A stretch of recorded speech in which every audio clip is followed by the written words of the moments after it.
Hello, human peoples. You're listening to the podcast network of Gamefully Unemployed.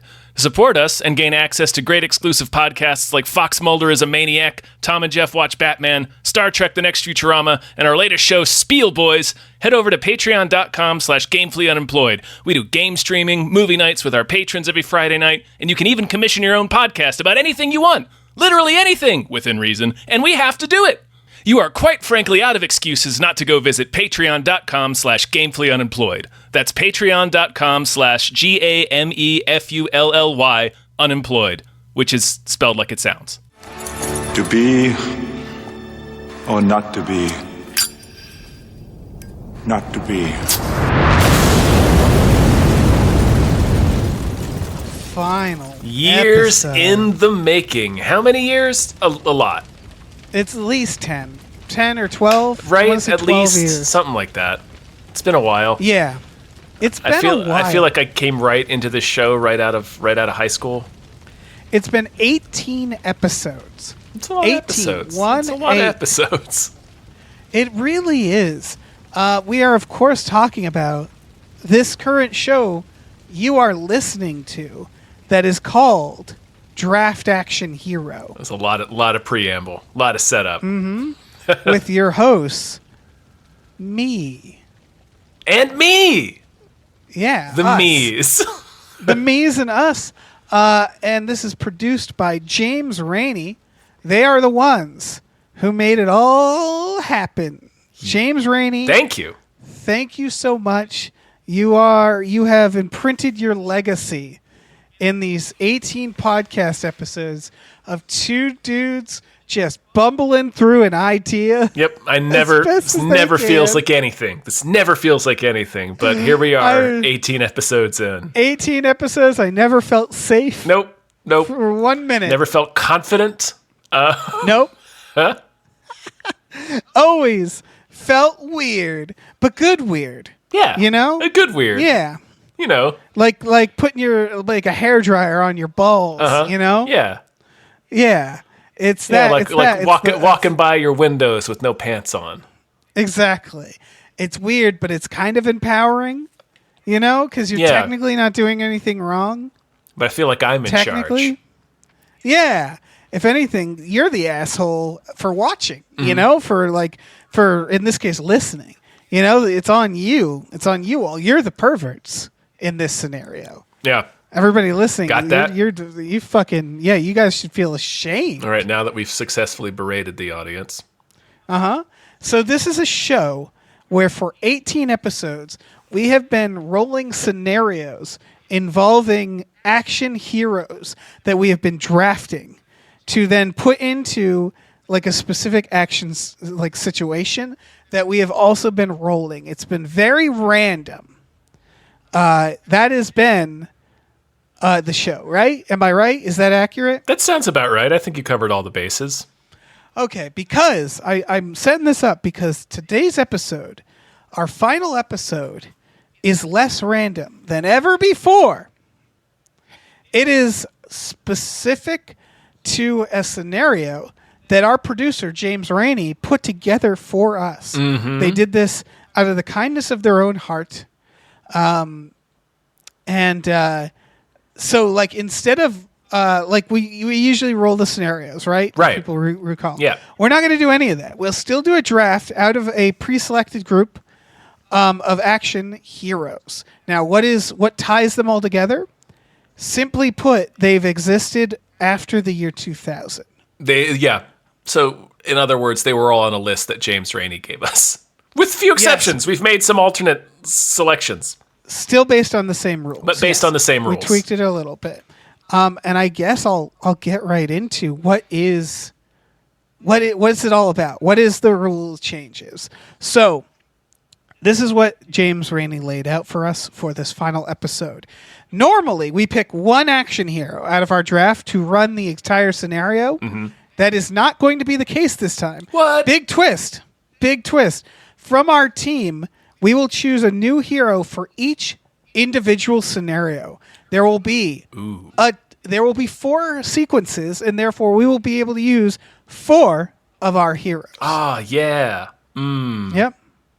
Each hero has been given a list of tools that they can use that are at their disposal. Each sequence also has details, a detailed goal, a boss fight. It's a little more like D&D in that regard. There's just a little more thought put into it. Now, there's no guarantee whether I'm going to stick to all of these rules, but they're there. Yeah, but we can now determine who wins and who loses based on that, right? That's true. That'll actually make it easier, is we can say, like, okay, who ticked off these things and who didn't, right? Right. I also cannot guarantee that I will stick to those goals. We have a specific scenario that is from the world of Last Action Hero, very appropriately so. Our villain is Mr. Benedict. He's back, and he has a golden ticket.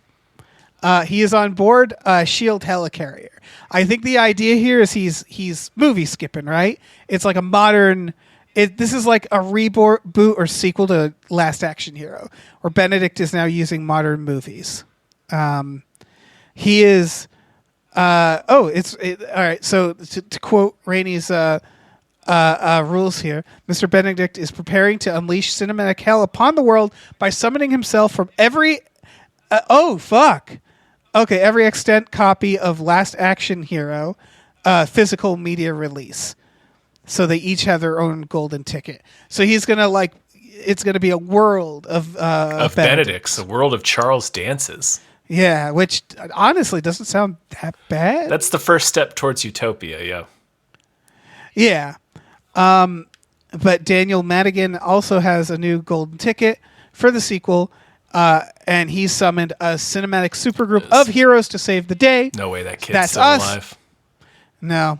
But our heroes will basically board this helicarrier to accomplish 4 main objectives, 3 of which are happening simultaneously, I believe. And then the last one is the final showdown. Although, again, I guess they're all happening simultaneously. It just feels like rules of movies, the showdown is usually its own sequence, you know what I mean? Mm-hmm. And so they can only do one and escape the helicarrier crashing. Yeah. I think the simultaneous rule is so that our hero, it's why each one of our action heroes can only do one task at a time. Right, that makes sense. So, yeah, I just meant in terms of like if you're making the movie, right? You would make this sequence separate, but for the rules of this game, okay. Yeah, that makes sense. Sure. So there are 4 sequences here. The first one is called The Bridge.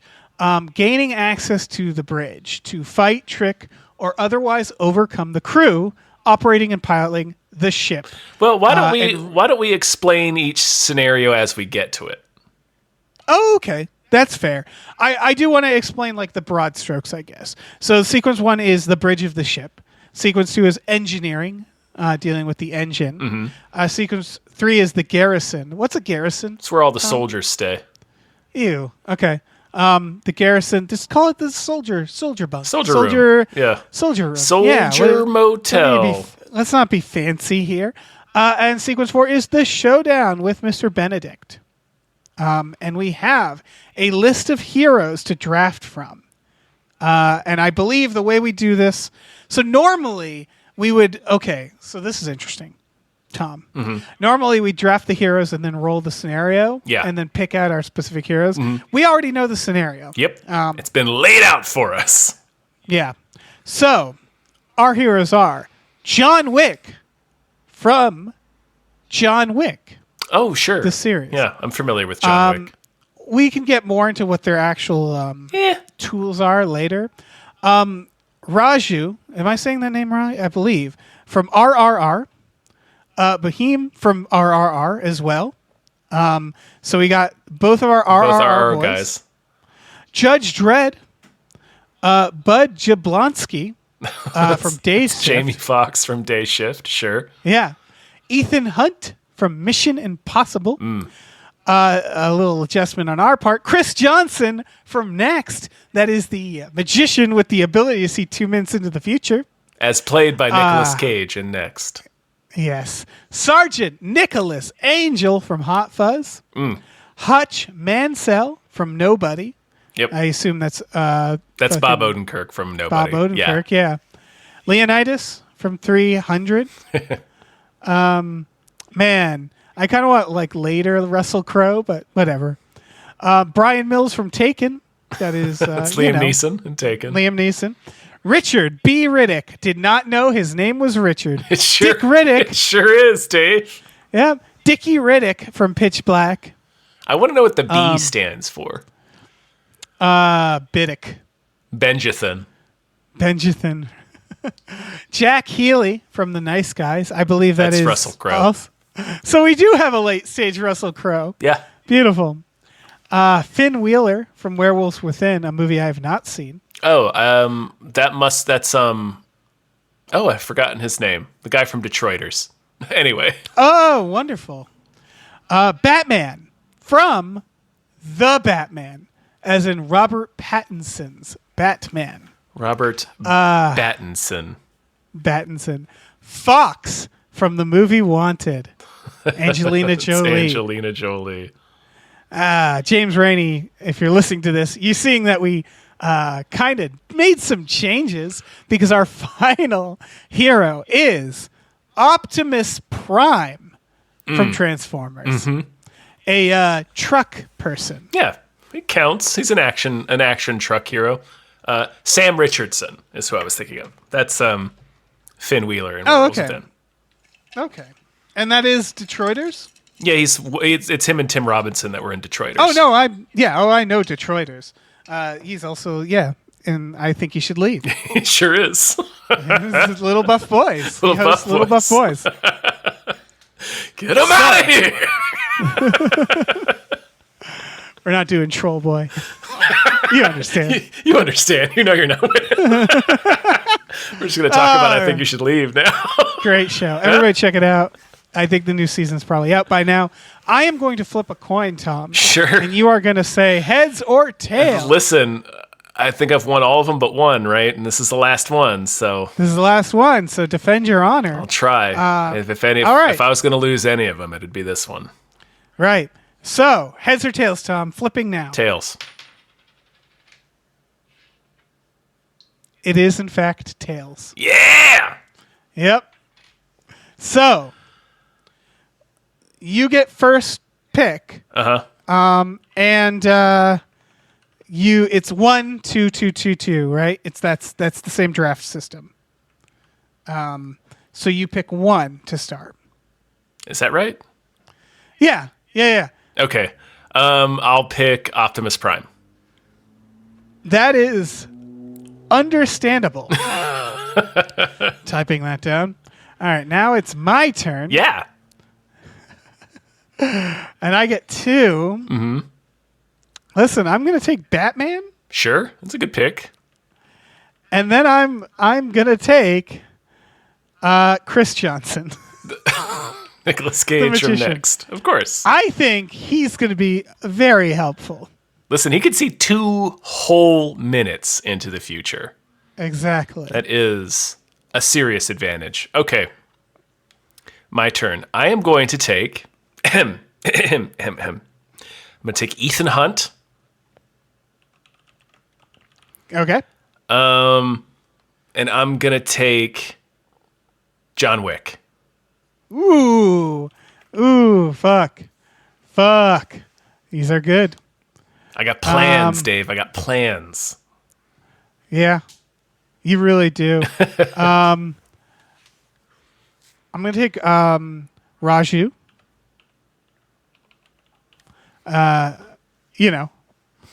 Because he's got a mustache. He has a formidable mustache. Yeah. Fuck me. I'm going to need to take from this list while I stall to think about it. Mm-hmm. I'm going to take Brian Mills. Back to you. All right. That was going to be my next pick, Dave. So you really... Well, yeah, right, I know. All right. Running out. It's All right, I'll take Riddick. fair. More than And fair. I am going to take Jack Healy. I'm going to take Russell Crowe from The Nice Guys. Oh. Ooh. Okay. So we still got I'll take Leonidas. Right away. And I'll take Fox. You take Angelina Wanted. Jolie. All right. Yeah, got them curved bullets. Oh, well, shit. I'll take Beam from Oh, right. RRR. Beam. Got him. You got him. And I will take I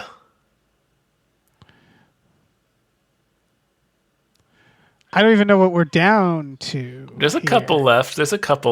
I'll take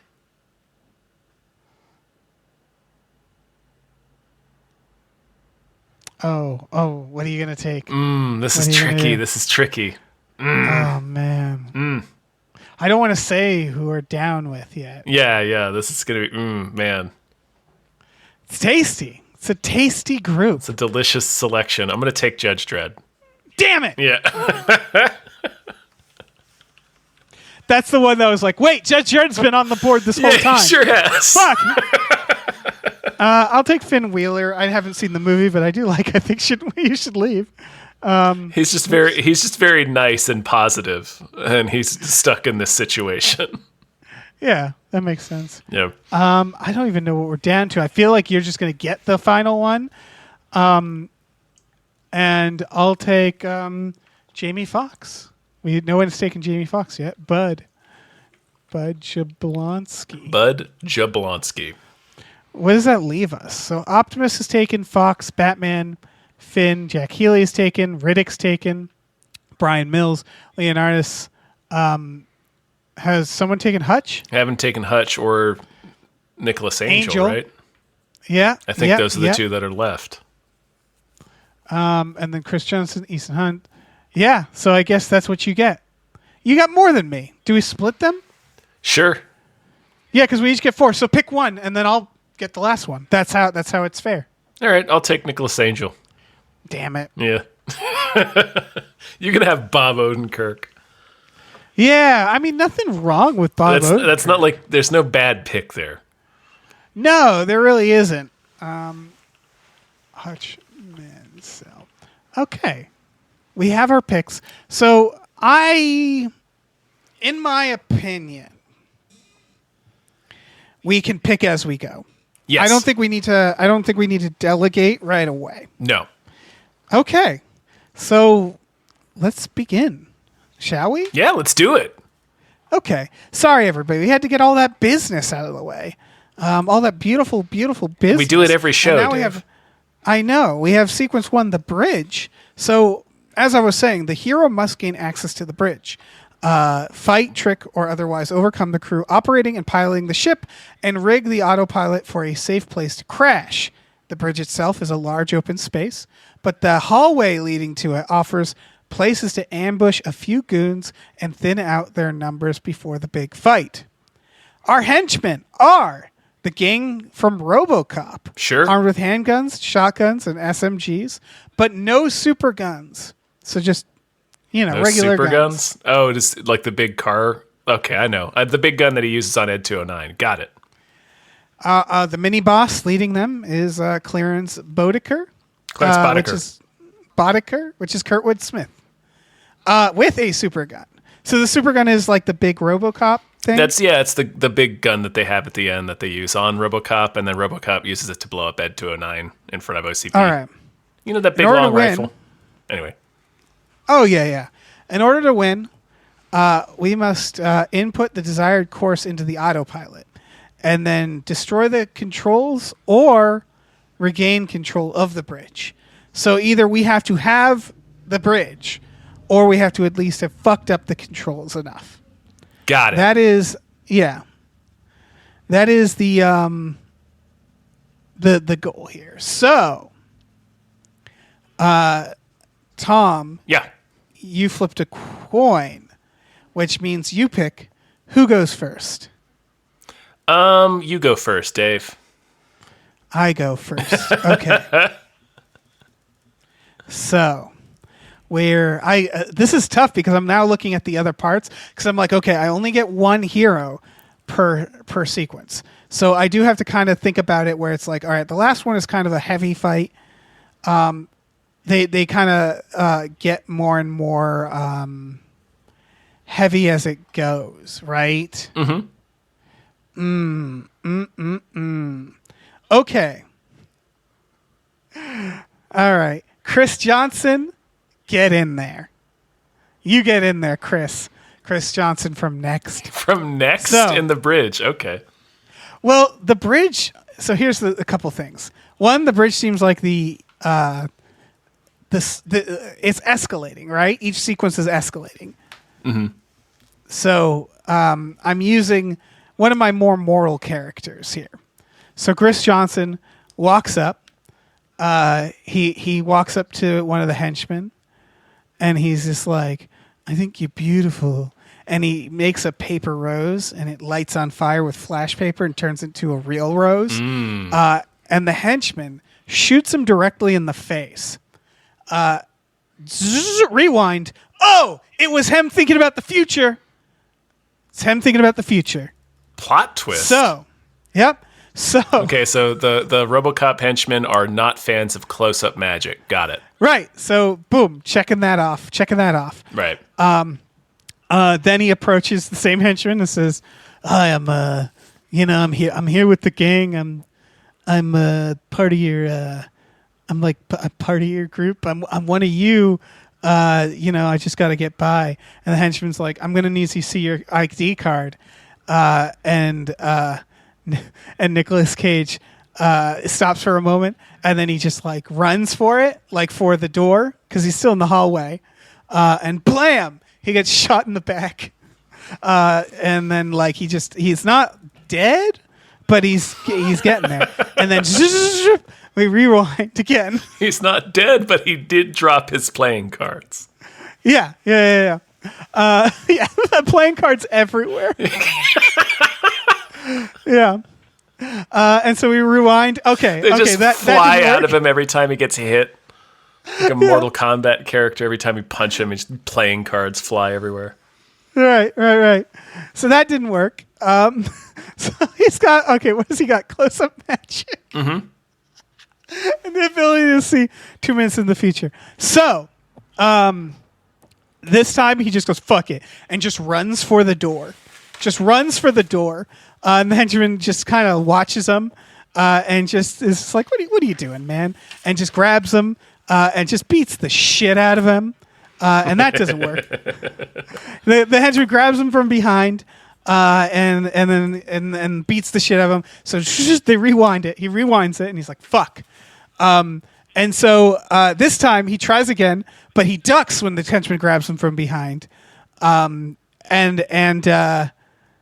And he gets through the door, and then he's like a raccoon on the loose, where he's like, where do I go? And he starts desperately trying to do close-up magic to the first guy around him, who shoots him right in the dick. And then he's on the ground, and he's bleeding out. And with his last conscious moment, he turns a napkin into a flower again, but like a shitty crushed flower, because it's just been hiding in like a pouch in his suit, and like a dove flies out of him from nowhere too, that he just has on him. And so then they beat the crap out of him, and so we have to rewind again. This Making goes him on. eat the dove. Right. They just bully him. This goes on for, I'm gonna say, I don't know, a really long time. I'm gonna say at least an hour worth of 2-minute increments of him trying just this elaborate Rube Goldberg of having to dodge these henchmen, and like he can kind of trip them, but they all have guns, and one of them has a super gun, and so like there's like all he can kind of do is like dodge and weave. And every time he gets a little bit closer and he gets like decapitated or like his balls crushed. His balls get crushed most of the time, weirdly enough. Well, when you see a close-up magician, it's your first instinct. It's only natural is to attack the balls. Right. And every time he just falls on the ground and like some other piece of shit falls out of him, like a bunch of quarters just spill everywhere. A really long handkerchief. A really long handkerchief. Exactly. Like, yeah. One point they're beating the crap out of him and they like pull his tongue out and instead get just a bunch of scarves that just keep going. Yeah, they're stomping on him and his little boutonniere just keeps squirting water up into the air. He's basically just a clown. There's like honking. And yeah, so it's just like an hour, maybe two, of him just like picturing all these ways that he gets murdered in a really undignified sequence of events. But every time he gets closer and closer to that autopilot, you know, because that's the point, is that he's going to keep trying, but every time he'll get a little closer. You know, he'll dodge one henchman and another one will like stab him in the gut. And then next time he's like, okay, I know to move slightly. And so the henchmen are getting more and more like frustrated, where they're like, I got a super gun. I can't fucking... Why does he seem to know what we're doing? And every time he's just crazier and crazier too, because he's died just so many times at this point. And he finally gets all the way to the autopilot. Fuck, I have to input the desired course. This is hard. This is hard to be this asshole. I thought this was going to be really easy. I guess you could argue that he will keep doing this until a perfect sequence, right? Right. And until the Avengers Endgame sequence happens. Right. And from the henchman's perspective, what happens, I think it's easier to explain it that way, is that a crazed magician weaves his way into the room, and like this slippery, weird eel, every attempt they make to kill him, he just perfectly dodges, all while screaming, I've died 1,000 deaths. I have nothing to lose. And he's just like, his eyes are bulging. Mm-hmm. He's frothing at the mouth. He's lost his fucking mind. And he's just, as he's running around, he's just exploding doves and quarters, just every which way, you know, just like, you know, just the random fucking, he's got those big metal rings fall out and he's like, you know, you can tell he like tripped on it before and he's avoided it this time. Occasionally he's able to like, you know, throw a couple things that hit someone perfectly in the head. And it's an incredible and disturbing sight of this man who seemingly knows every move they've made. And he weaves and dodges right to the fucking autopilot and sets a desired course and then smashes a dove into the controls. And it breaks the controls. And then, as if he's expected this, as if he knew exactly what was going to happen next, he turns to Kurtwood Smith and he closes his eyes and says, "Release me!" And he gets killed with the super gun fires into him and he just explodes. And it's just playing cards and doves and quarters and mostly condoms. Lots and lots of condoms. So many condoms. Yeah. A lot of cologne too, but like the little sample packets of cologne. No actual bottles. And all that's left is just a scalp with some dirtbag hair just on the ground. And he has done what he was there to do. And he had gone so mad in the process that he welcomed the sweet release of death. The end of Sequence 1, The Bridge. That'd have been a really good sequel to Next. I think so, too. So I would say I did not retain control of The Bridge because I don't think Nicolas Cage's character can really take people out is what I realized. Well, like that's the thing that tripped me up. I was like, wait, no, he doesn't kill people. Fuck.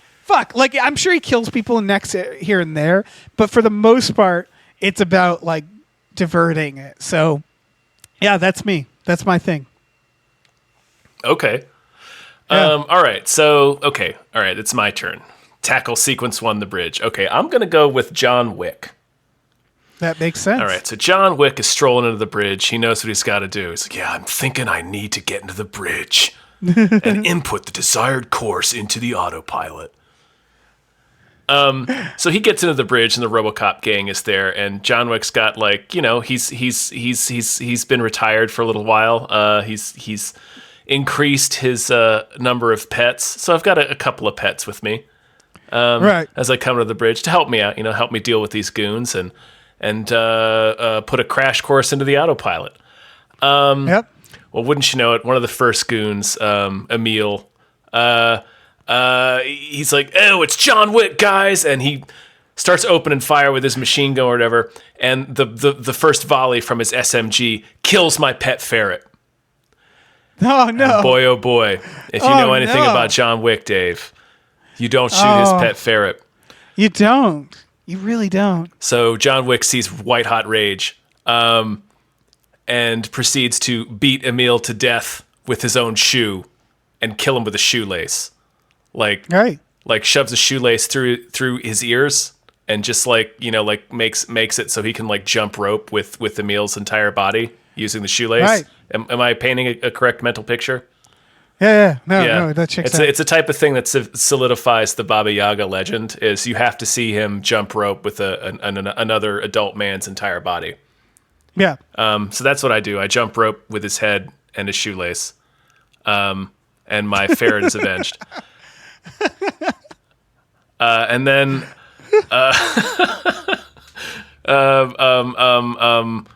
Sarah Palmer's dad, the other member of the gang, Leland Palmer, is like, "I'll get you, John Wick," and he just opens fire with his shotgun, and it misses me. But wouldn't you know it, Dave? It obliterates my pet parakeet. Oh no! Just a cloud of feathers. Oh, that's so sad. And John Wick's like, "Not today, Satan." Right. And John Wick grabs the shotgun and takes it and just starts cramming it into Leland Palmer's face, just beating him in the mouth with it. Right. And so it never actually pulls the trigger, just pummels him so hard with the shotgun that his head comes off his body. So now it's just like on the end of this shotgun. And then I make a little bird feeder out of it. In honor of my parakeet. 100%. Yeah. So the parakeet's death is avenged. Yep. The other two guys, I don't remember their names. They're like, oh shit, it's John Wick. And they open fire with their machine guns and they miss me, but god damn it, Dave, they hit my fish tank. Fuck! No! Oh, my lionfish, Dave. His wife gave him those fish. Yep. Ah. His wife gave him those lionfish. No. So John Wick grabs one of each lionfish, which, as you know, if you know anything about nature, they're deadly poisonous animals. Right. And John Wick shoves one lionfish down each man's throat. Just feeds him a lionfish.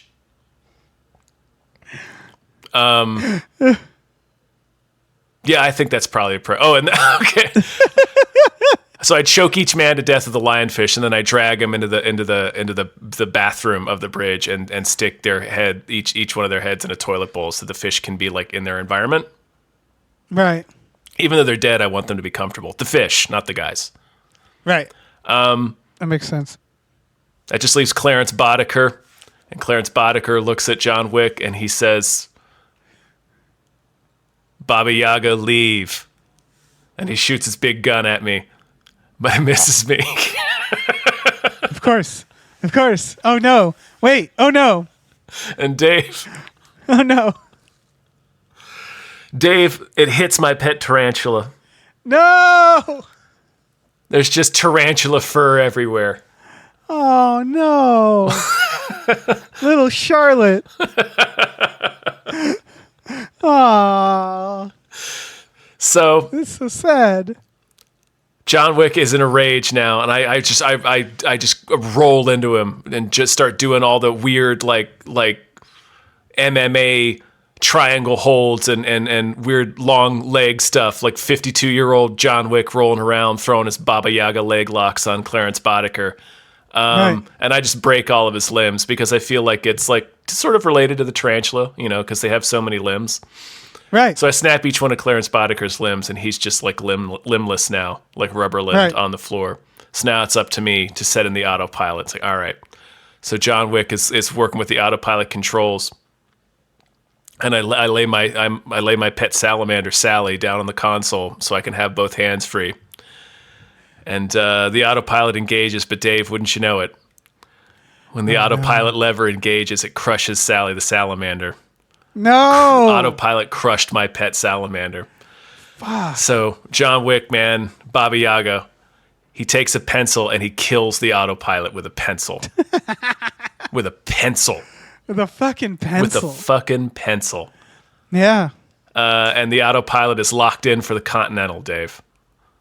Oh, nice. So the helicarrier is on a collision course with the Continental. Fuck, man, he's gonna 9/11 the Continental. And John Wick is just crouched down in front of the helicarrier's windscreen, ready to get rocketed through the front so that he can land in an alleyway and get picked up by the Bowery King. Yeah, and he'll be fine. And he'll be fine. He'll bounce off a couple of fire escapes, but he'll be fine. Yeah, he'll be all right. He'll make it. Yeah. Fuck. Good. Hopefully nothing happens to my pet rat. You're like, oh no, I left it at the Continental. Fuck. Oh, poor John Wick. Yeah. All right. I think we're into engineering. So meanwhile, in engineering, our other heroes must infiltrate the engineering deck, a sprawling labyrinth of tight corridors and access hatches that runs the entire bottom deck of the ship, along with a few open areas for monitor banks and workbenches and such, to bring the ship down. That's the point. Being engineering, the materials to make smoke, steam, fire, freezing, or whatever else you need are only a smash pipe away. Tools that can serve as improvised weapons are laying around everywhere, and hiding places abound. Our henchmen are the steampunk cyborgs that are crewing the mechanical spider in Wild Wild West. That checks out. Knife appendages. Sure. Our mini boss is William Stranix. Tommy Lee Jones in Under Siege. Sure. That checks out. Why not? To win, we have to sabotage or destroy all 4 engines. So I'm realizing something fun about this is it's really easy to succeed when you can choose your person each time. Yes, it is. You can make them custom to each of the things. Yes, you can. And I already know who I'm going to choose. Oh, boy. Am I going first? Yeah. I think so, right? Yeah. Yeah, and dare I say, I'm going to call it now. I'm going to destroy all 4 engines and kill everyone or eliminate everyone here without them ever seeing my face. I know who you're going to pick, yeah. Do you? Yeah. Because I'm going to pick Fox. Yep. Yeah, Fox from Wanted. Wanted. So I don't need no fancy weapons. I got my gun. And if anybody knows anything about Wanted and the Loom, because I'm here because the Loom told me to be here, right? That's how that works. A thread told you that you need to kill these engines. Yeah. So I'm gonna hop into the room, and I'm gonna get into a little nook, just any old nook. There's plenty of nooks, Dave. Yep. And so engine 1, I'm like, fuck. There's a couple guys. There's a couple of those cyborgs. And so I'm imagining imagine a rectangle, right? And you're looking down on the room, and it's a maze, like we said, of workbenches and hallways. And let's say the engines are on, I don't know, the other side of this, right? Sure. I just need to paint a picture. Okay. I'm on the opposite end of that rectangle, and I'm gonna flick. So I take my gun and I flick it while firing it in just a way that the bullet goes down a corridor for exactly like 5 feet, and then it curves to the right all the way down to the far left back engine area. And it goes through the first. I'm sorry. I think I said there was like 3 henchmen. I want to be fair. It goes through the skull of the first henchman, and it kills him. Mm-hmm. And then it turns right in the skull, just enough to go into the skull of the second henchman. Okay. Now this is making a lot of noise, obviously, right? That's the thing. It's getting the attention of the other henchmen. Right. And so each time a bullet turns in midair, it's deafening. Right. It's like a sonic boom. Then we got the third henchman. Remember, I flicked my wrist, so this all makes sense. I flicked it. I flicked the wrist in a way that would make the bullet then turn a third time into the brain of the other henchman. But then once it hits the center of his head, and I felt the wind and stuff. I licked my finger, so I figured this out. And then it goes straight. It stops. It goes straight down into the henchman's spine, and it puppets him in a way that his walkie-talkie flies up to his face, and then it goes back up, and it pushes air from his lungs. And it grabs his tongue and makes him speak the words, "We just dropped something. Everything's fine over here."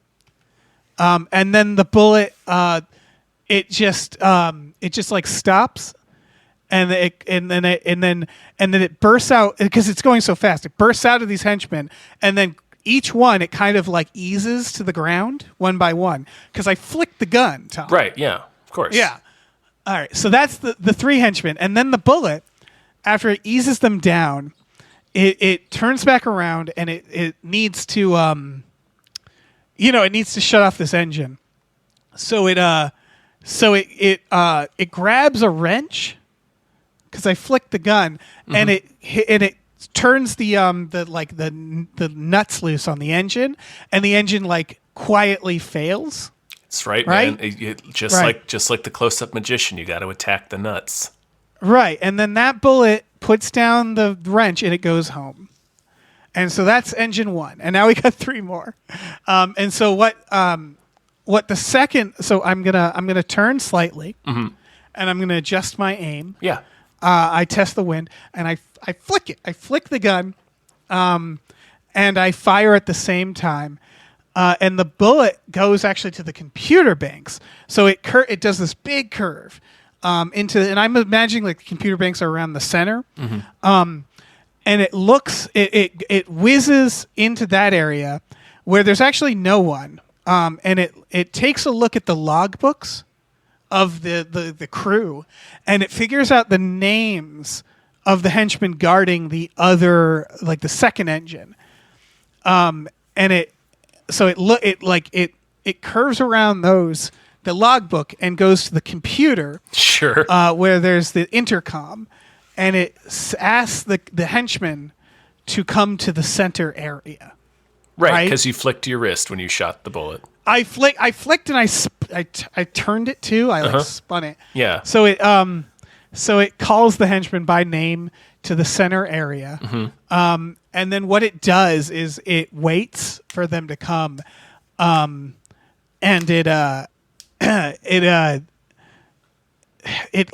so it gets a second gun, but with a silencer. Okay. I assume they have if this is fair, I don't know if this is fair. There's a chest of their henchman guns. Oh, wait, no, they're the Wild Wild West henchmen, so that's not fair. That's unrealistic. So I get a big wrench, the bullet. The bullet gets a big wrench, and as the henchmen are walking in, it hits them all in the back of the head and knocks each of them out. And then it just quietly penetrates their skulls to kill them. Sure. Because, you still got to kill them. And then that bullet goes home. Oh, no, I'm sorry. That's silly. The bullet then goes on the computer and shuts down engine 2 as an electrical thing. It shuts down the power to that engine. Right. So that engine's good. And then it breaks the computer. So now we got 2 more left. 2 more. So I'm okay.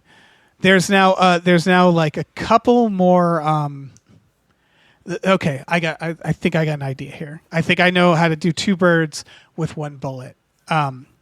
So I I move slightly.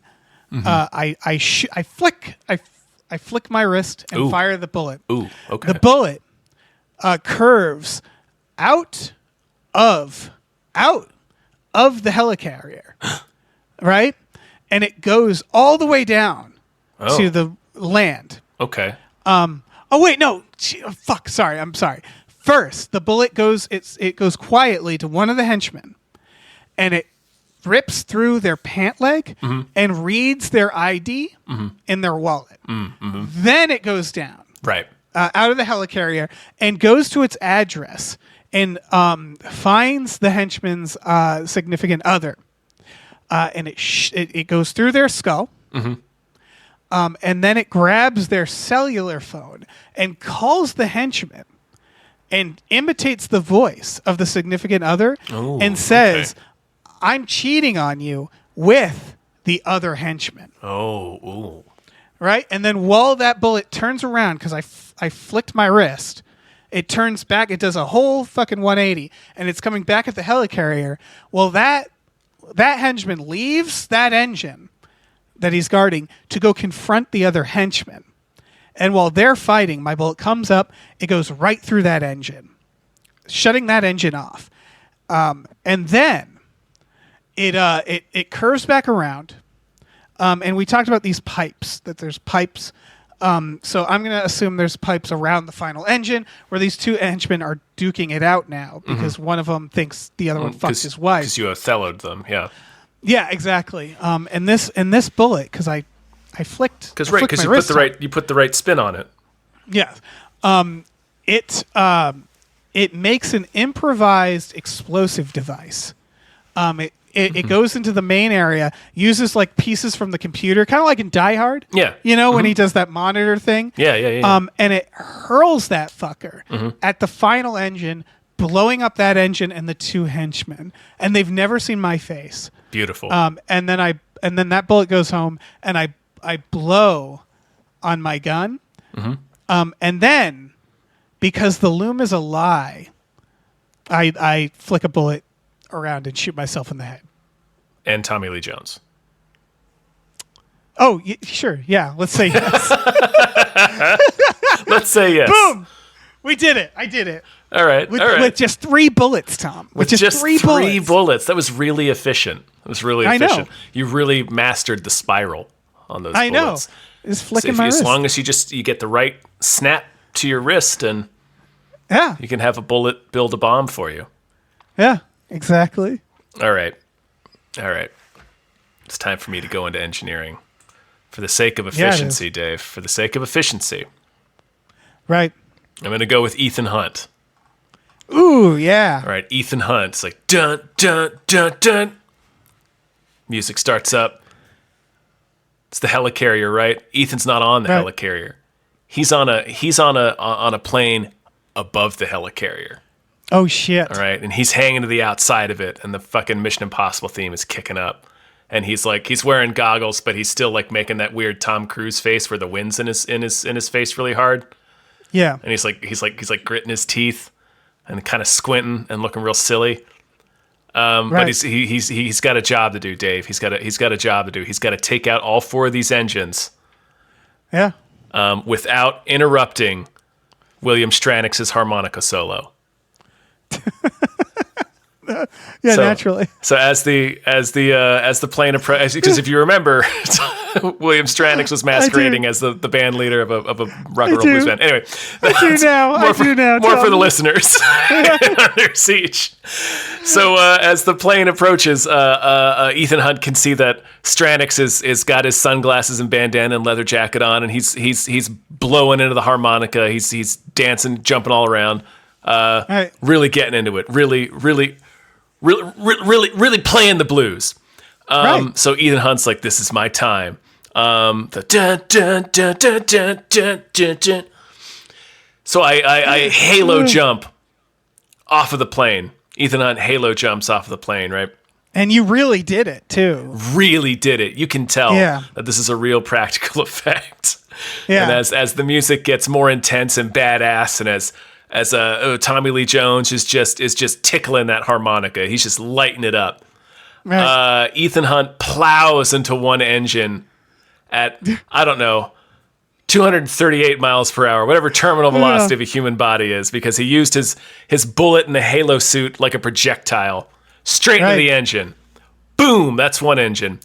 Ping, his body is sent spinning up into the air, ping pongs into the second engine. Boom. Spinning up into the air, ping pongs into the third engine. Boom. Spinning up into the air. He really did it. Practical effects. Tom Cruise did this stunt himself. Production had to shut down for a certain amount of time. Right. Crashes down into the fourth engine. That engine is out. Kaboom. Nice. His ragged body, the halo suit, the wingsuit still barely clinging to it, is thrown into the air a final time. And as Tommy Lee Jones, William Stranix, is cooking through the last couple of bars of his harmonica solo, what remains of Ethan Hunt spears him like a javelin. Oh. And he really did it. Yeah, he really they did. had He to did shut it himself. down production while he died. Yeah. To let him die. They had to shut down production for him to throw his body into 4 jet engines. And die. Yeah. But they got the Mythbusters guys out there to help them plan it, because they had to get the all of the angles just right. It's one of those things where you only get one shot, you only get one take of this. Right, exactly. So it was a real accomplishment. And the whole production crew and the stunt team should really be proud. Yeah, he practiced holding his breath for 8 minutes. Right. For this scene. So he could practice never breathing again. So that he could get used to crossing the horizon into oblivion. Dipping low over that horizon. Oh, shit. That's great. Yep. Is that it? You did it. Engineering. That's fair. All right. I told you I was being efficient. Yeah. Well, I'm probably going to be efficient with this sequence more so. Sequence 3 is the garrison, explained as the simplest but also the most action-y. For any of the other heroes to succeed at their task, this hero must reach the berth where the ship's security forces stay and prevent them from leaving to assail the others.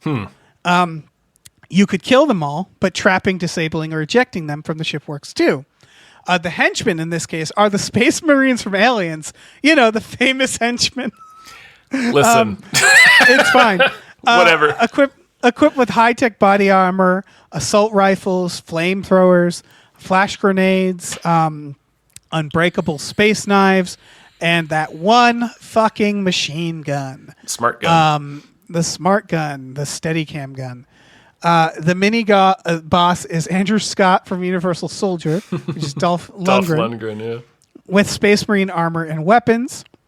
So the idea here is the win condition is do enough damage that the security Marines can't mount a meaningful response and save the ship. I'm going to go first because what I'm hearing is that I need to do a little crowd control. Yeah. Don't I? Mm-hmm. So, of course, I'm Raju from RRR. Oh, man. Yeah. This is why I mean where it's like, this doesn't feel like it's going to take long. I walk in and I flick down my fucking police baton, and instantly everybody knows they're fucked. And I hurl my baton at the first guy, hitting him right in the fucking head. They have all these guns, so they fire them all, and I flip in the air, and my mustache gets like it like poofs out and just cuts all the bullets in half. Just cuts them in half. Hell yeah. Mm-hmm. No problem. I'm dodging. I'm cutting them in half. I grab one of the Marines, right? And I grab him by the arm and I fling him in the air, and I grab another one and I fling them in the air, and I tie them together like nunchucks, and I'm flinging them like nunchucks, hitting the other Marines. Yeah, that's awesome. Yeah. Yeah. And then I stick. So what I do is I stick my hands my arms up their backs of their clothes, and then ball my fists, and it makes them bend their legs, so they're like two big Hulk gloves. And I punch people with Hulk gloves. And then I get on oh man, let me get this right. A horse, right? No, That's is what it those a are called. motorcycle? That's what those are called. No, would it be a motorcycle or a horse for RRR for Raju? For Raju, I think he's on the horse in the bridge scene. Okay. Oh shit! Yeah, you're right. He's on the horse in both scenes, right? Because doesn't Beam throw the I think motorcycle so. at the palace in the end? Right. I get on a I horse. thought he did. and I can't remember now. I have my bow and arrow, right? Either is acceptable. We'll say the motorcycle or horse is acceptable. Right. I got my bow and arrow. I ride on the horse. It goes really fucking slow. The music just goes awesome. And I fire an arrow and it goes straight into fucking Dolph Lundgren's face. And he's gone, but there's still tons of henchmen, right? Like that's fine. Like bullets don't matter. I pick up the horse and I like kick the back of the horse and it like flies in the air and I grab it by the face and I swing it around a bunch. And I kill a bunch more henchmen. I knock them down that way. And then I look at the camera and I go, smoking. And I turn into a fucking tornado, like a Taz tornado. And I just start like scooping them up. And like I'm grabbing their weapons and like hitting them with the weapons. Why are you the mask now? As a tornado. It's fine, Tom. Okay. And I'm like, somebody stop me. But no one can stop me because I am just a fucking wild man just made of rubber and steel who's just bending in every which way. And then you think, okay, I've beaten them all. And then another fucking crowd, the exact same amount of henchmen come in and they just dogpile me. And I with my baton in one move, I decapitate all of them. Just pop, pop, pop, pop, pop, pop, pop, like bubble wrap, you know, like just bam, everybody's gone, and you know, and then I, you know what I do after that, Tom? No, what do you do? I jump off the helicarrier, and the fall doesn't matter. It's fine. No, you're fine. You know, of like course. maybe I fall in some water, and then I just start hitting British people. And like I can tell which ones are British. Oh yeah. And I'm just punching every British person I can find, like uppercutting them, and they're just flying in the air. Yeah. And I'm just walking into the sunset, just hitting British people. Sure. No, they had it coming. Yeah. And like if the movie was smart, it would continue following me, but it doesn't. So that's the Garrison. I guess the movie wasn't very smart. All right. Yeah. Dave, for the Garrison, I selected Beam. Yeah. That checks out. Again, these are our heavies where it's like, okay, This is we a have to let a lot of people- crowd control. Yeah. So the Marines are sitting in the garrison, right? They're listening to Andrew Scott tell them Vietnam stories, even though they're weird and they don't make a whole lot of sense. And his necklace of ears is off-putting, and they think he's making most of it up. And also, he doesn't seem like he's old enough to have been in Vietnam. It doesn't make any sense. So they're really questioning everything he has to say. And they gradually start to feel kind of the ground is shaking. And the Colonial Marines are looking over, and like picture frames of their sweethearts from back home are falling over. Ashtrays are falling on the floor. Cups and plates are falling off tables, and magazines are getting shaken loose from their bunks. And like, man, what is that rumbling? And it starts to get louder, Dave, and more powerful until it's almost deafening, Dave. And then all of a sudden, the doors to the garrison explode in, Dave, and it's Beam, and he's standing on top of an elephant, and it's every fucking animal in the jungle, Dave, coming in a wave, Dave. Oh, shit. Every fucking animal. Tigers, a lion, a bunch of wolves, that antelope that stabbed that one dude in the arm.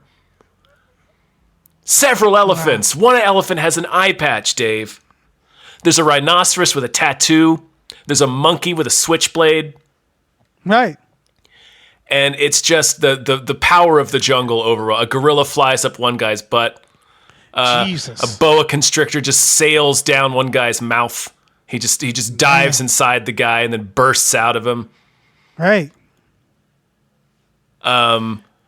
And just a bunch of crows just fly over Andrew Scott and just take him apart.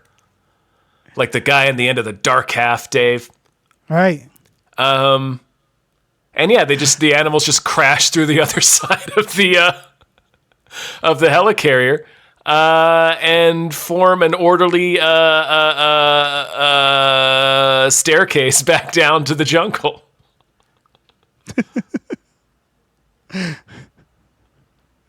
That's all I got, man. That is wonderful. No, it worked. It worked. And I sit down and congratulate myself on a job well done and having returned the animals to the earth and really reflecting on what a long process it was getting them all on board. Yeah, it was a real pain in the ass. Each one of them had parachutes. Each one of them had parachutes. They all parachute down. That's good. Yeah. John Wick will be happy. Yeah. Well, shit, it's time for the showdown. This is our final sequence. Man, it sure is. So, as this is all happening, Mr. Benedict is hurrying to the flight deck to make his escape via helicopter. That's exactly what you were counting on, though, according to this, and you were waiting there for him. Okay, that's great news. There are a half dozen Quinjets and a few other airplanes on an otherwise open deck. Okay, I know what I'm picturing here, right? Netting all around the edges of the ship and plenty of places to grab or tie on to prevent falls, and the raised helipad on the far end holding Benedict's escape helicopter. You only need to stop Benedict to win, but you'll have to get around his bodyguards first. No matter what hero you choose, you get a free katana. Okay, so what's happening is Benedict is he's hurrying. So he's going from the flight deck to across the top of the helicarrier, right, to go to his helipad. Mm-hmm. And so he's rushing. Good to know. And then, you have to get around his bodyguards. His bodyguards are, I assume these are the bodyguards, right? Yeah. The Kurgan, which is Clancy Brown in Highlander, mm-hmm. and Kane, Mario Van Peebles in Highlander. In Highlander 3. Oh, so geez. 2 Highlanders. You got to cut off their heads, right? Sure. Armed with a Space Marine armor, combat shotgun, swords, and pistols. And then Mr. Benedict, the boss, depending on how long you take to deal with Kane and Kurgan, he's either armed with his trademark hand cannon, various trick eyes, and a sword cane, or he's piloting an attack helicopter. Yes. The condition is defeat Benedict, and the bonus objective here is to get your team safely from the crash. The part that really popped out to me is you're waiting there for him. So I am going to choose Batman. Robert Pattinson Batman. I know we've done Batman episodes. Mm-hmm. So, flashback 3 days earlier. Oh, goodness. Okay. Well, listen. All right. I'm listening. I land aboard the helicarrier. And I get up in a little stoop somewhere, and I get my night vision fucking goggles out, and I'm fucking watching everyone. And I put on my I put on my Walkman, and I put on some Nirvana. And I start writing in my journal. You're moody. Yeah, and I'm like, this helicarrier is trash. It's filled with trash. I have to clean up this helicarrier. And I'm just like really fucking weird about it all. I masturbate a few times. I make a collage. I make like several John Doe style fucking journals where I'm just like drawing weird pictures of spirals and spiders and like cut open dead bodies. And I've just been waiting up there. Lord knows where I'm pooping, you know? One imagines it's not just far. Wherever. Yeah. I'm just like a weird little fucker. And in that time, I did no planning. Just wrote a book of poetry, essentially. Cut to Benedict coming out with his bodyguards. And, oh shit, this is a big question. Fuck. Is it night or day, Tom? I'm willing to It's flip a any coin. time of day you want it to be, Dave. Well, that's going to make a big difference in my powers and abilities, isn't it? Sure. Do we want to? Can we decide? If you'd like. Because if it's day, they just go, there he is. It's that guy over there. Yeah. So I'll make it. It's the giant black bat costumed guy. Yeah. Look at that asshole. Yeah. Okay. Fuck. What am I? Shit. Is it night or day? All right. I'm gonna flip a coin. Heads, it's night. Tails, it's day. Flipping the coin now. It's day. Oh, good. So you're just standing out there looking like one of the stalkers from The Running Man. All right. So they go out. Fuck. And they're like, shit, he's right there. That's Batman. And so Benedict goes ahead while Kurgan and Kane are behind. I wingsuit straight into one of them, right? Mm-hmm. And I'm scrappy, but I'm not that strong. So like the other one kicks the crap out of me, and it's like a real scuffle, right? I have a katana, so that's good. You're pretty good at swords. Well, I don't know if Battinson is. Am I though? I don't know if Battinson He seems like a sword guy. This is tougher than I thought. Now I'm realizing. Yeah, you're in a real pickle all of a sudden, Dave. Okay. I tase one of them in the balls, and that's enough. Yep. And then I get on the other, and I like cut his head off, but it takes a while. And the whole time I'm whispering, "I'm not killing you. This isn't killing you. I'm not killing you. This isn't killing you." And I'm really just saying it to myself. Right. And I'm like, I'm justice. This is justice. I'm justice. And then I go to the other guy, and I'm like, you're going down. And I like, I guess I'm preparing to arrest him. And I'm like, you're under arrest. And I just beat him. I zap him again in the balls a second time for like a minute straight. And then I just beat him down and I essentially decapitate him. And so what I realized though is this took a while, right?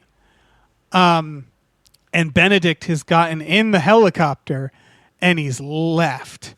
And I'm like, shit. And I press like a button. I'm trying. I guess no, I don't have a bat wing, do I? No, not in the movie. Okay. So really, I do have my squirrel suit though. I have my flying squirrel suit. Yeah. So I jump off the helicarrier, and so I have failed in getting my team safely away from the crash. And I jump off my helicarrier as it crashes, and I squirrel suit down towards where Benedict, his helicopter went. And I just eat shit.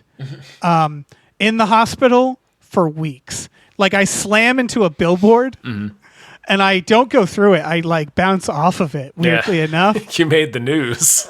Yeah. And it leaves like a stain of blood. And I bounce off the billboard into the side of another building, and I slide down that building because it's like kind of like it's like one of them newfangled skyscrapers. It's like a little hip, so it's like it's got an angle to it. And I sort of roll down that onto the top of a taxi cab, and the cops grab me and they bring me to the hospital. And for some reason, no one takes off my mask. And then I respect your privacy, I fight all the cops. I'm like, get away from me. And I realize maybe I'm the bad guy, but I don't do much about that. And then I go after Mr. Benedict economically. I buy him out. Isn't he a rich guy? But I'm richer, right? I guess. I'm Bruce Wayne. I mean, Benedict is pretty rich. He has a mansion, well, but I have like a tower mansion. and a cave. It's not. You're right. He's just it's a Tony henchman. Vivaldi's mansion. Yeah, he's the hitman. Okay. But I guess he stole all of Tony Vivaldi's stuff. Right. You're right. Okay, so I hurt him economically by, I guess, like, I lobby to pass a bunch of laws against the selling of trick eyes. and so like I really hurt his whole deal, right? And I go after movies too. Like I start like a fake like I astroturf like people against like movies with violent people. I feel like Bruce Wayne would do that anyway. Yeah. Yeah. And so like the movies get shut down, so you can't really do the ticket stuff as easily.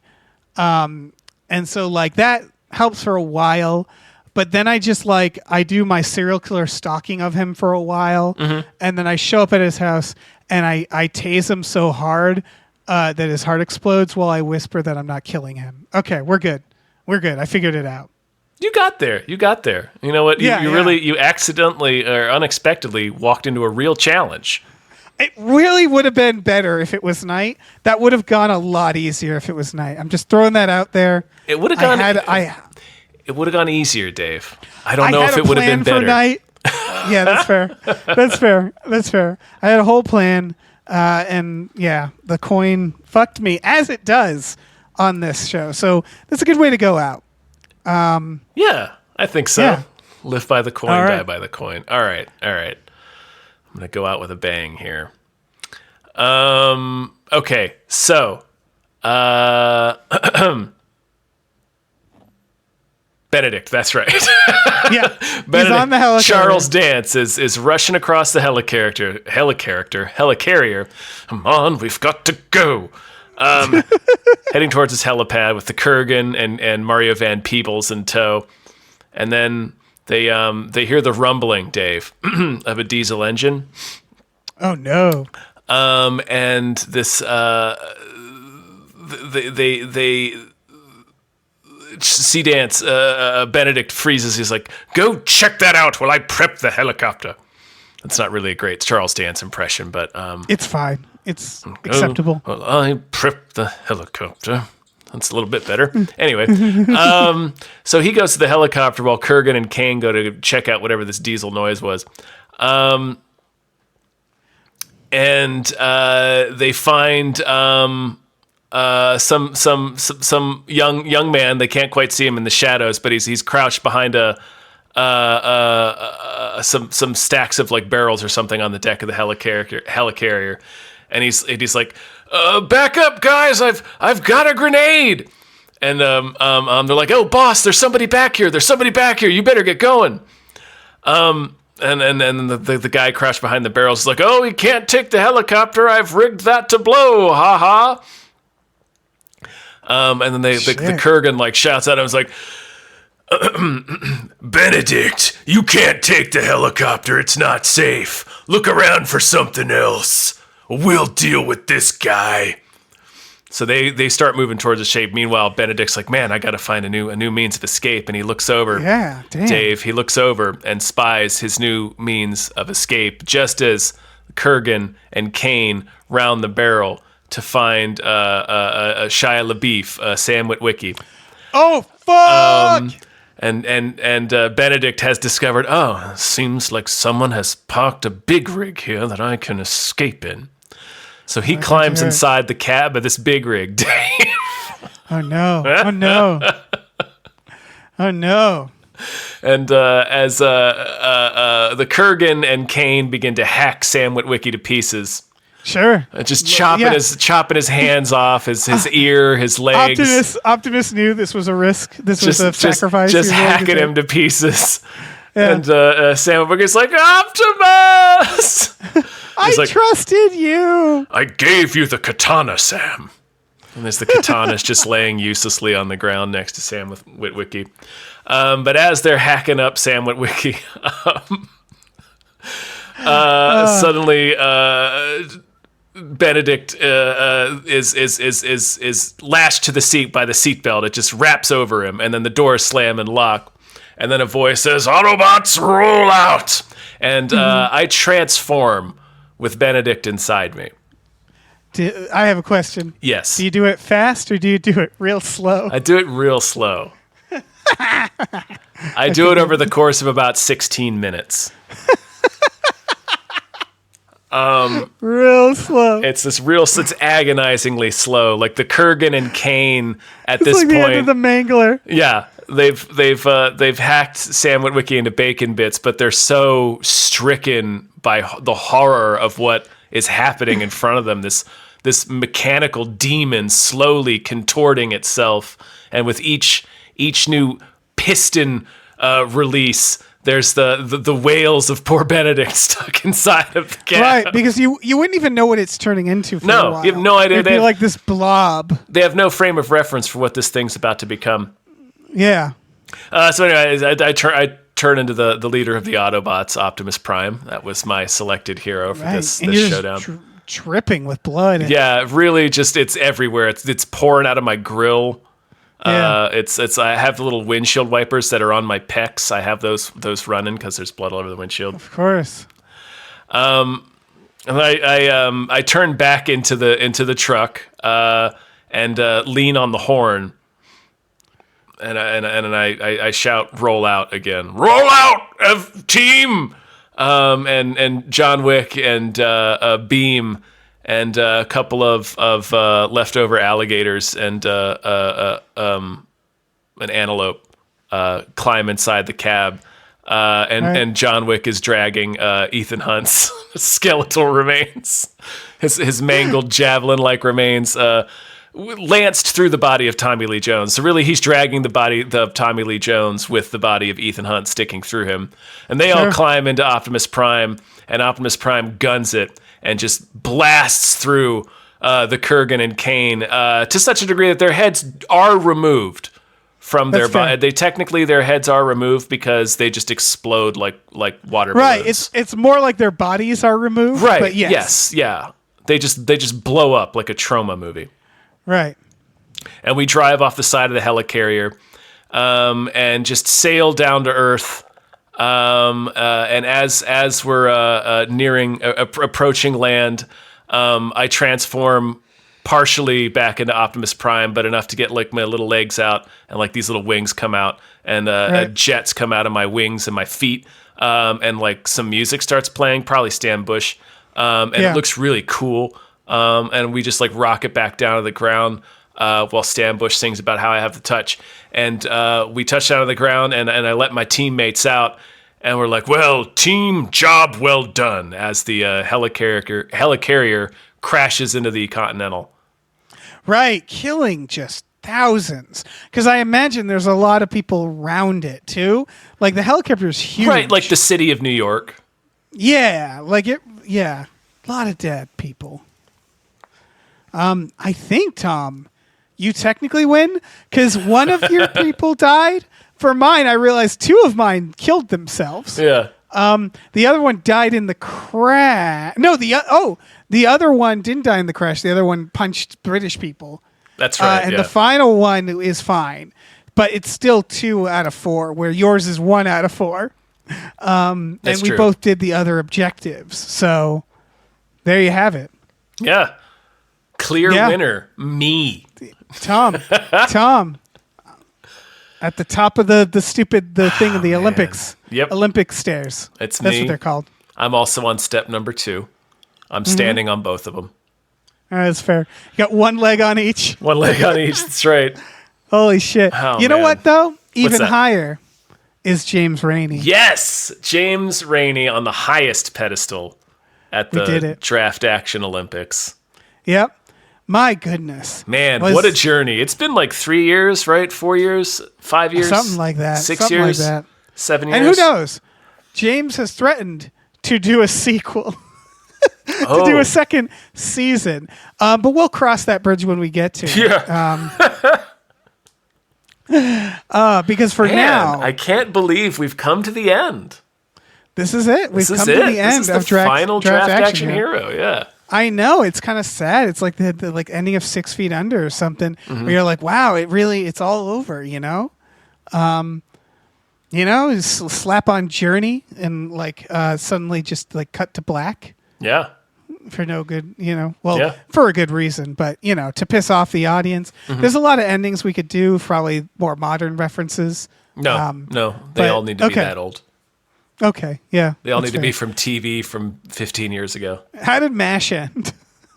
With let's end like Alan MASH Alda ended. taken off in a helicopter, and so, one of them had written, what did they write? Like "so long" or something in Right. rocks on the ground. It's you've seen it. Well, let's do that. Yeah, let's do that. We'll do that MASH. Well, Alan Alda out of So here. everybody picture the MASH ending for Draft Action Hero. And a big thank you to James Rainey, who made this all happen, who warmed our hearts with this very long, over 18 hours of us doing this. Feels like too many hours. Stories of 18 hours of our lives, Tom. Yeah. More like 20 hours. Probably closer to 20. Of thrills and chills and tears and laughter and love and other things. Mm-hmm. Many different liquids and solids, mostly liquids. Yep. Skulls. A lot of fluids. Yeah, there's probably all of those fluids have been involved. And did we learn anything? Is there anything we want to say here at the end of all things? No. Okay. No, it was fun. We had some fun ones. The race across the desert with the horror movie characters, I think. All the doctors in space. That was an early one. That was an early one. That was a fun one. The Speed 2 one on the cruise ship. I remember that one.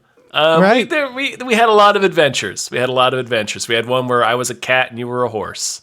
Yeah, I feel like I was Mulder at one point, but I'm not certain. One of us definitely was. It was with the vampires, I think. There was vampires on the moon or some shit. Listen, God it's been a damn it. journey. It has been a journey. We've done so many of these. So many. We did more like television. This is like 2 seasons worth for a TV show. Yeah. Right? These days. That's wild. So, thank you. Yeah. Thank you all for listening. Thank you to James Rainey. This was through our Patreon, patreon.com/gamefullyunemployed. You know the drill. We have exclusive podcasts on there like Tom and Jeff Watch Batman, Fox Mulder's Maniac, Star Trek The Next Future and Spiel Boys, custom tiers where you can get custom episodes such as this. We watch movies every Friday night with our patrons. You can rate and review us on Apple. That's unrelated to the Patreon, but that's also a thing. Yeah. It is an additional thing that you can do. Speaking of additional things you can do, we have a store. Head over to gamefullyunemployed.com. You can find a link to our Teespring store where we have all kinds of cool original artwork and designs you can get on t-shirts, mugs, stickers, posters, all sorts of things. So slap your action heroic peepers onto that. Yes. And if there was one lesson from all of this, it's trust in Christ. Is that it? Yeah, I think that's it. We're going to end on that? Yeah, I think that's appropriate. Fine. Bye. Bye.